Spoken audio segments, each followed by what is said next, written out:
Hello guys! Happy New Year! As you can see, marami akong mga toys na ipapakita dito guys.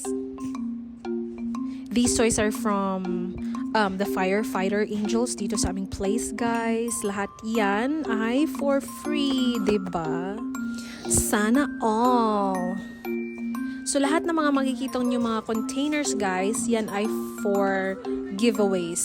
Yan, marami pa talagang mga toys guys. At yan, lahat ng yan ipamimigay nila sa mga teachers dito sa aming place. So diba ang saya?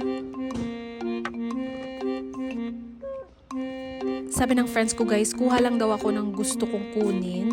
Kahit gano'n pa yan karami para sa mga kids. O diba? Sky's the limit. Napakasaya ko guys kasi may mga bago ako mga manipulatives na ipalalaro sa kanila, mga educational toys, 'di ba?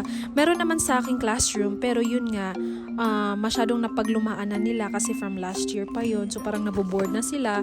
And I think this is the perfect timing for me na makahanap ng ganitong toys na for free, 'di ba? So ayan. Thank you, Christine. We are so lucky din guys kasi kami yung first na nakapunta dito. So nakapili pa kami ng mga iba't ibang mga manipulatives, mga unique na mga toys na pwede naming dalhin sa aming classroom. So ayan pa yung mga toys, 'di ba? Marami pa talaga guys. Mayroon pa diyan sa kabila.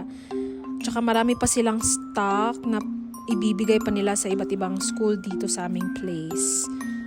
Ayan guys, sa dami-dami na mga choices na pagpipilian mo, mga manipulatives, mga toys. As a teacher, nalilito na akong pumili ng mga dadalhin ko para sa aking classroom. Marami talaga guys, like super dami. Like marami ka talagang choices. Ayan guys, so mahigit na 1 oras na pamimili ng mga toys, manipulatives, incentives. Ito yung mga napili ko guys para sa aking mga bata sa aking classroom. At ayan, nakapack na sila and ready to use na for this year. Thank you so much everyone for watching. See you next time. Bye-bye!